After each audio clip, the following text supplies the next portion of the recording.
Քրիստոսով եղբայրներ քույրեր սրտան շասենք բարք Աստծուն բոլորս փառավոր ենք Տիրոջ որտեղ արժանի է նա Փառք Աստծո փառք Տիրոջը Ուզում եմ կարդալ բոլորիս համար Առաջի գիր թագավորաց 10-րդ գլուխ 6-րդ խոսքից Առաջի գիր թագավորաց 10-րդ գլուխ 6-րդ խոսքից Սամվել մարգարեի միջոցով Տիրոջից խոսք եղավ Սավողին խոսք եղավ այսպես է գրված Եվ քո վրա Տիրոջ հոգին պիտի գա, մեծատարով է գրած Տիրոջ հոգին, այսինքն Սուրբ հոգին պիտի գա։ Անոնց հետ մարգարեություն պիտի անես, եւ դու պիտի փոխվես, ուրիշ մարդը պիտի լինես։ Եվ դու պիտի փոխվես, ուրիշ մարդը պիտի լինես։ Այդպես է գրած։ Ու երբ այս նշանները քո վրա գան, ձեռք հետ եղած անես, քանզի Աստված քեզ հետ է։ Շարունակությունը 9-րդ խոսքից Ու երբ անիկը իր կռնակը դարձրեց Սամվելի քովեն երթալու համար, Աստված անոր ուրիշ սիրտ մը տվավ, եւ նույն օր այս բոլոր նշանները նույն օրը կատարվեցին։ Եղբայրներ քույրեր, առանց Սուրբ Հոգու զորության մարդու կյանքում փոփոխություն չի լինի։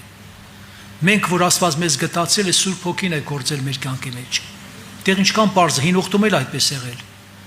Մարդու կյանքում փոփոխություն լինելու համար Սուրբ Հոգին գործել է։ Կովրատ Տիրոջ հոգին պիտի կա եւ դու ուրիշ մարդ պիտի լինես։ Ինչպեսի մարդ։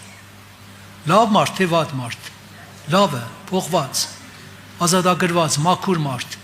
Եվ ասում է եւ ուրիշ սիրտ տվեց Աստված նրան։ Քարեղեն հանեց, մարմեղեն տվեց։ Այդպես եղել բոլոր ժամանակներում նորից եմ ասում։ Քրիստոսով եղբայրներ քույրեր։ Պենտեկոստի օրը կատարվավ ամենամեծ հրաշքը։ Երբ որ Սուրբ Հոգին իջավ,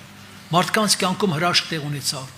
Եվ դրանից հետո շարունակում ենք 4-րդ գլխում գրված է, երբ որ Տիրոջ զորություն հանգչավ առարկաների վրա եւ շավակված,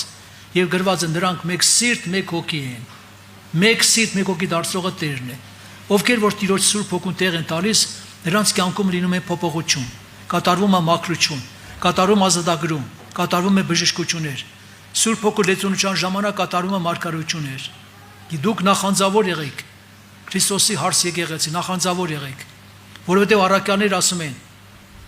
նա պարգևների նախանձավոր եղեք։ Սիրո հետևից գացեք, պարգևների նախանձավոր եղեք։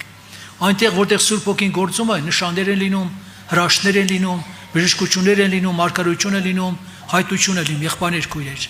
Որովհետև Պողոս առաքյալ ասում է, երբ որ միատեղ հավաքում եք, Սաղմոս կա ձեր մեջ, Սաղմոսը որն ով կար ասի, դա երգն է։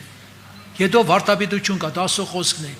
Բայց երրորդի համար էլ է գրված, հայտություն պետք է լինի։ Տիրոջից պետք է հայտություն լինի։ Ինչի համար, կարևոր է, անձնականի համար, որտեղ Տերը շատ բաներ հայտնում է։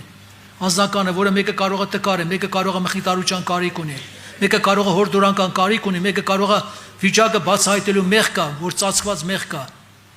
Եղբայրներ քույրեր, մենք տեսել ենք, երբ որ Աստվածային զորությունը որ գործում է, շատ բաների հայտ է գալիս, շատ վիճակներ բացվում են, բայց նպատակը որպեսզի ազատագրում տեղ ունենա, մաքրություն տեղ ունենա, բժշկություններ տեղ ունենան, եղբայրներ քույրեր, սա Աստծո գործն է։ Մենք մկրտված ենք Սուրբ Հոգով, մկրտված եկեղեցի ենք մենք, Սուրբ Հոգով։ Առաքյալը բացում է գաղտնիքը, այն հոգին, որ ասում է մեր մեջ է, ինչպեսի հոգի է, ով է գիտի։ Ինչպեսի հոգի է, զորության հոգի, զգաստության եւ սիրո հոգի է։ Դա պետք է դրսևորվի։ Մենակ խոսք չի, բառեր չի դա։ Դա պետք է դրսևորի մեր կյանքի մեջ։ Եթե մեր մկրտված ենք Սուրբ Հոգով, պետք է ունենանք լեցունություն։ Ինչի համար առաքյալն ասում է, գնինչ արեք, գրված է մի գինովցե գինով, որի մեջ անառակություն կա, այլ Սուրբ Հոգով լեցվեցեք։ Սուրբ Հոգով լեցունության ժամանակ շարունակություն ասում է սաղմոսներով, օրհնություններով։ Այո, երբ որ Սուրբ Հոգու զորությունը ամփիչնում է, կատարում են ուրախություն, եղբայրներ քույրեր։ Մարդը չի կարող չփառավորի Տիրոջը։ Հնարավոր չի, որ մարդը չփառավորի Տիրոջը։ Այսօր դրա շատ կարիքը կա։ Այսօր դրա կարիքը կա։ Ես ժամանակին դրա համար եմ ասում, դուք ձեր մեջ կան հին հավատացյալներ, շատերը ճաշակել են Տիրոջ հարության զորությունը, ճաշակել թե չէ, հələ իշեք անցյալի զորությունները։ Երբ որ գալիս է զորություն եղբայրներ քույրեր, ասում պատկացած լեզուներով երկ էր առաջանում, ասում առաքյալն ասում Սաղմոս երկեմ մտարությամբ, Սաղմոս երկեմ հոգով։ Սուրբ Հոգով լեցվում են եւ Սաղմոսները Տիրոջը, երկում փառավորում են Տիրոջը, որտեղ շատ կարեւոր է սա, շատ կարեւոր է բոլորիս համար։ Դրա համար պատական չէ, որ Տեր Հիսուս ասեց առաքյալներին. Երուսաղեմից չերանակ միջև ինչ գա, միջև Սուրբ Հոգին գա, լեցվեք Սուրբ Հոգով։ Եթե իրանք այո չլսեին, շուտ դուրս գային, գնային, ոչ մի արտուն չի լինի, ոչ մի արտուն չի լինում։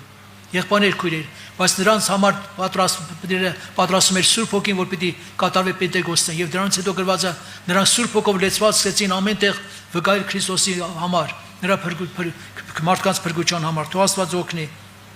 Սա գրված է 4-րդ գլուխ Գործարքելոց 31 խոսքը, ու երբ աղոտ կարեցին, շարժվեցավ այն տեղը, շարժվեց, միրակ այդ տեղը շարժվեցավ։ Գրված է բոլորը մեկ սիրտ, մեկ հոգի են, մեկ սիրտ։ Մենք մտածելով, խորելով չենք կարանեց անենք, որ բոլորս դառնանք մեկ սիրտ, մեկ հոգի։ Դա անողը ի՞նչն է, ով կարասե։ Դա անողը Սուրբ Հոգին է։ Դրա համար ինչի համար է գրված, հոգով գնացեք, մարմնի ցանկությունը տեղ մի տվեք։ Հոգով գնանք, գրված է, հոգով ընթանանք, մարմնի գործերը հայտ չէր երևա։ Այսպես ասում Աստծո խոսքը։ Թող Աստված օգնի, ժամանակն է հիմա։ Մի բավարարվեք, ես պարտավոր եմ ձեզ խնդրել, մի բավարարեք այս վիճակով։ Այս այն վիճակը չի։ Եկեղեցին պետք է արտություն ապրի։ Տիրոջ գարստից առաջ պետք է եկեղեցին արտություն ապրի։ Սուրբ Հոգին պետք է գործի, Սուրբ Հոգով պետք է լեցվի։ Դուք չեք ուզում նախանձավոր չեք, օրինակ Տերը ինչ ունի այսօր հայտնելու եկեղեցու համար։ Ես Ուկրաինայից եղավ եղբայրից հարցեցի, ասի լավ Ուկրաինան պետք է պատերազմը լիներ, այսքան բաներ, այսքան փախստական էր վերջը, բայց Տիրոջից մի բան չեղավ, ասի չէ, այդենց հատուկ դիպուկ հայտություն չի եղել։ Բայց պետք է լինի եկեղեցին պետք է ունենա հայտություն, թե եկեղեցու համար, թե երկրի համար, թե իրավիճակների համար։ Համաձայն է որ պետք է լինի, այո։ Տեսեք, Ագապոսի ժամանակ ինչ կատարվեցավ։ Ագապոսի միջոցով արկայության կատարվեցավ, որ սով պիտի լինի։ Եվ եղավ այդ սովը, բայց նախորդ Տերը զգուշացրեց։ Ինչ որ բաներ, որ ասենք Տեր ուզում հայտնել գրված է եկեղեցու համար, երկրի համար, Տերը հայտնում է, որ եկեղեցուն է, եկեղեցուն որ արտուն է, այն եկեղեցին, որը նախանձավոր է Տիրոջ շնորհքների, Տիրոջ պարգևների։ Թող Աստված օգնի եղբայրներ քուրե, շատ կարևոր է։ Այսօր բոլորիս համար, որ Աստվածային զորությունը գործի։ Եթե սովորաբար Գեդեոնի վրա Սուրբ Հոգին չգործեր, այդ համարձակությունը որտեղից։ Եթե Դավիթի վրա Սուրբ Հոգին չգործեր, Գողիաթին ո՞նց կարող էր գցել Գեդին։ Հնարավոր բան չէ։ Սամսոնի վրա երբ որ Սուրբ Հոգին չգործեր, Սամսոնը այդքան բաներ ո՞նց կարող էր անել։ Եղբայրներ քուրեր, երբ որ ինքը տեղ էր տալիս, Տերը գործում էր, բայց եղավ դեպքեր, որ ինքը սովորաբար մեղքի կյանք ապրեց։ Դալիլան կարողացավ խաբել իրան եւ ինչ արեց, աչքերը հանեցին։ Վերջի պայն զղջաց, հիշում եք, վերջի պայն զղջաց ասեց ինչ կնի, օգնի նորից այն զորությունը գա։ Եվ այդ պայնը ինչ արեց, կատարվեցավ այդ հրաշքը։ Այդ փուլ եկավ այդ ամբողջ շինությունը, ինչքան մարդիկ մնացին տակը։ Քրիստոսով եղբայրներ քույր, բայց խի այդպես պետք է լիներ։ Աստված իրան բաներ անում, որ կյանքի բոլորերը ինքը հոգով սրբով լեցված լինի առաջնորդներ ինքը, որ փաշտած ձերքից ազատեր։ Թող Աստված զորացնի ձեզ։ Ինչի համար առաքյան ասում է ջանքի մեջ թուրասիրտ մի եղեք, հոգով բորբոքվեք, Տիրոջը ծառայեցեք։ Ովքեր ջանքի մեջ թուրասիրտ են, Սուրբ Հոգով չեն կարող լսել։ Կարևոր է դա, այսօր մի բավարարվեք։ Ես նորից խնդրում եմ, ովքեր փապակում են աղոթների կյանքով, ծոմապաճանա կյանքով, փապակում են Տիրոջ երեսն են փնտրում, խնդրում են Աստված իր գործը կատարում, այն պայման հնարավոր չի, որ չլինի։ Եվ հիշում եք Տերը կանգնած տաճարում ինչ էր ասում։ Մեծ բարձր ձայնով աղաղում էր, ասում էր, ինչ էր ասում, ով ծառավ է թողա։ Եթե ծառավ չեմ, ջրի կարիք չեմ զգա, ասեն որ թեկուզ էս լավ ջուր է։ Եթե ծառավ չեմ, ո՞նց կարող եմ զգալ։ Բայց Տեր Հիսուս ասում էր, ով ծառավ է թողա, թողա խմի ձեր փորից, կենտանի ջրի, ոչ թե արվակներ պիտի բխեն, գետեր պիտի բխեն։ Սա խոսեց Սուրբ Հոգոմակրտության եւ լեցոնության մասին։ Քրիստոսով եղբայրներ քույրեր, տարեցներ, երիտասարդներ, պատանիներ, մանուկներ, ժամանակն է որ Սուրբ Հոգով լեցվենք։ Ժամանակն է որ Սուրբ Հոգին գործի։ Երբ որ Տերը Եզեկիային ցույց տվեց գետը, գիտեք չէ գետը, Տիրոջ գետն էր դա։ Դա երկրային գետ չէր։ Ասել ասեց մտի գետը։ Սկզբից որտեղ է միջև գետը, ջրի քարշապարը։ Ասեց բավարար չի։ Այսօր հավատացյալներ կան փոքր օրհնությունից բավարարում են։ Մի բավարարվեք։ Ասեց խորասուզվիր, միջև ծնկներ, ասել էլի հերիք չի։ Էլի խորասուզվիր, էլի տեղ կա։ Միջև գոտկատեղ, ասեց էլի չէ։ Եթե գոտկատեղում էր գնար, առաջ կգնար, աջ կգնար, ձախ կգնար։ Ինքը կարող էր մարդկային ձևով էլի գնար, որտեղ ուզենար։ Բայց ասում է, երբ որ արդեն խորասուզվեցի, գետը տանում էր այնտեղ, որտեղ ինքն էր ուզում։ Այո, այսօր որոնք Սուրբ Հոգու տեղ են տալիս, լեցում է Սուրբ Հոգով, տանում այնտեղ, որտեղ ինքն է ուզում, որտեղ իր կամքն է, որտեղ իր գործը պետք է երևնա, եղբայրներ քույր, այո։ Ինչքան դեպքեր մենք նկատել ենք։ Աստվածային զորությունը, որ գործում է, չէ։ Փարոսի պաշտամունքին ինչքան դեպքեր է լինում։ Պաշտամունքը վերջանում էր, բայց զորության ամպը չէր հեռանում։ Մարդիկ գալիս են մաքրվում են, գալիս են ազատագրվում են, գալիս են ապաշխարում են, գալիս են բժշկում են եղբայրներ քույրեր։ Հենց խոսքի ժամանակը մեկը տեսար դիվահարկար չի, մեկը բան ձեներ հանում է, մոտենում աղոթքենում ազատագրում են եղբայրներ քույրեր։ Այսօր է ժամանակն է։ Նորից եմ խնդրում, երբևիցե մի բավարարեք այս վիճակով։ Այսօր եկեղեցին պետք է արտանա, որպեսզի վերջը մեր ճրակակարները ինչ լինեն, հարվեն, յուղն էլ ունենանք Տիրոջը դիմավորել համար։ Եկեք կանգնենք Տիրոջ առջև աղոթքի, կանգնենք։